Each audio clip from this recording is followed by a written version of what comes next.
have conversations about how are we going to engage the South Asian community, the Indian community. Bollywood always came up.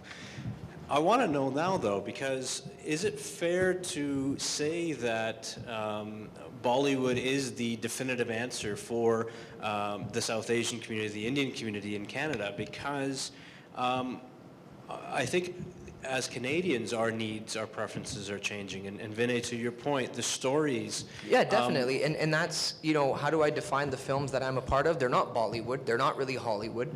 And I like to define it as a Canadian film. I'm really proud of that. I've been able to travel with my films, shoot them all over the world. Breakaway traveled tremendously. And wherever platform we were at, we would say, we're proud to call this a Canadian feature film. Yeah. And that's, I think that's the great thing about being, a Canadian feature film is that you don't have to be classified and, into these, are you Bollywood, are you Hollywood, are you cross-cultural, are you this? No, are you Canadian? And Canadian culture is the coming together of all these wonderful, unique people. So Harry, I want to get your comment on that, but also, again, I want to bring it back to Canadian context and the fact that you're in the business of distributing television channels, including, not just Bollywood content, but just diverse content that appeals to Canadians. I want to talk to you about that in terms of the economic impact as well to our country. So what I'll say is one of the biggest changes that we have seen over the last 10 years is the emergence of technology and how technology is actually enabling the distribution of content. And I think Ken touched briefly on digitization of films, which has actually impacted the industry a lot. And Ken and I go back a long time. So I still remember, you're familiar with Gautam. And at that time when Eros and B4U, we worked very closely for many, many years. And when content was being distributed on films, you could only do a limited number of prints. So with technology now, prints are digitized, which means you get to have more access, more penetration in the market. So if you look at content today and look at what YouTube is doing or what other people are doing, content is no longer just restricted to one mode of distribution. And when you look at Bollywood, the term Bollywood, it's something that everyone is familiar with. So when you say India and you say Bollywood, everybody recognizes it.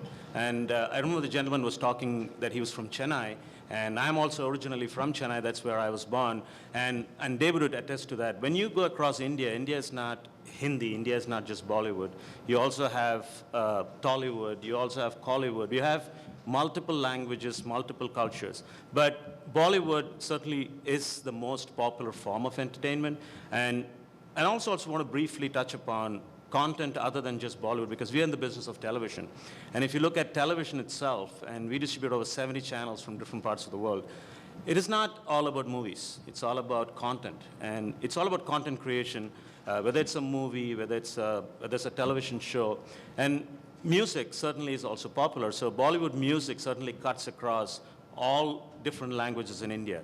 So I think I'm just setting a tone for this discussion, so maybe others can jump on it, is the intersection of technology with distribution of content. And that's going to play a very, very key role, not just for the producers, but also for the distributors. So I'm sure if you make a movie today, you want to monetize it, and you want to monetize through multiple forms of distribution. And that is going to be the key thing to watch out for in the coming years. And I've seen this grow in the last 10 years, and I think that's going to play a very key role moving forward. But this is, I think, where our role is very important in being able to develop and promote Canadian talent.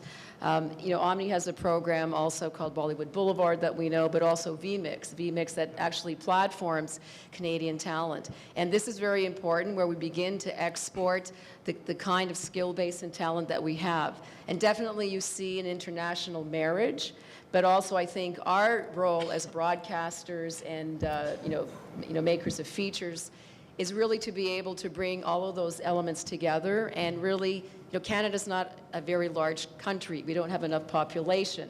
Hence, we take a look at the investment in the support in all the things that we do, be it, programming over the air, be it digital. So this is very important to nurture that seed and to be able to evolve and develop it. And this is where we need corporate Canada and investors to really believe in our products so we can proudly move forward and start to distribute the excellent kind of quality that we're very, very proud of. I think, you're actually taking the conversation in the right direction, because the next thing I did want to chat about was actually Canadian talent, and how can we embrace this talent we have, and again, leading back to economic impact. Before we do that, I want to show a quick clip of Vinay's forthcoming film, Dr. Cabby, and we're going to talk about that for a second, Yeah, because there's... and I, although probably this would look like a shameless plug for my new movie, but it's really not. It is. The reason why I really thought this clip for the new film, Dr. Cabby, was really important to bring here is because it really symbolizes what this forum and what this panel stands for. The fact that this film is made by Eros and E1, you have the largest South Asian studio coming together with a studio like E1 together on a film. The fact that you have Mr. Salman Khan, who's a global icon, wanting to put his name on a Canadian feature. The fact that you have actors from India and Canada. We have DOPs from both India and Canada. We have a French director directing this film that we shot in Delhi and in Toronto. So for me, it's like I was so proud that all these people could come together to tell a story that is actually Canadian, to tell a story that affects all of us Canadians and a lot of new Canadians. I mean, we've all heard, I'm sure you guys get it by the title, Dr. Cabby. The fact that we're addressing a subject which is about professional discrimination on a Canadian level in the Canadian context. And the fact that you have these people wanting to be a part of that story, part of that human story. So, here it is, and not a lot of people have seen this, but I thought it was really important to bring it here today. So I hope you enjoy it. So if we could roll the clip, please.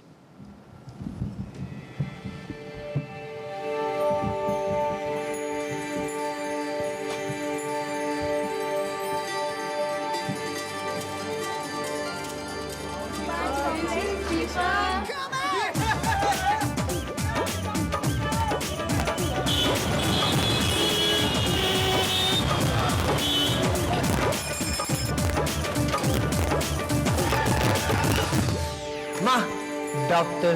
Deepak Chopra, MD. We are moving to the land of opportunity. Let's go!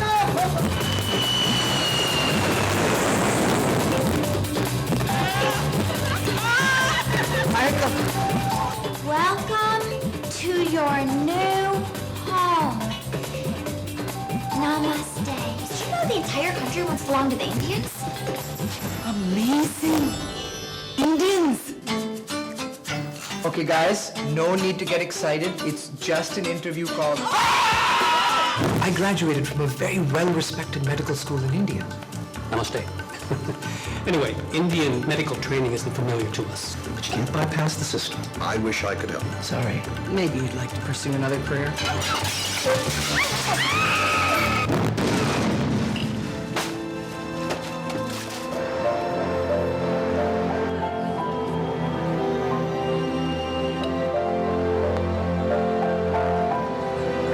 Coffee? Coffee? Yes, coffee with your heart. Yeah, that's cute. My heart is not on the menu. Hey, Mr. India! Where are you going? Oh, look at this hottie, huh? I'm a vet. I specialize in little pussycats. And I specialize in tracking nuts. I don't know him. I'm really sorry. Call, huh? If you need a cab, or a drink, or a friend, or some hot chicks masala style. Right now, all I need is a job. Why don't you want to be a cabbie like us? What's wrong with us? I'm a doctor. This is our boss, Pete. He comes from 3 generations of the smelliest grumpy farts. Well, I've got more PhDs in here than Harvard. You're not a cabbie, you're a doctor! My water just broke. Trust me, I'm a doctor. No, you're a cabbie. Ready?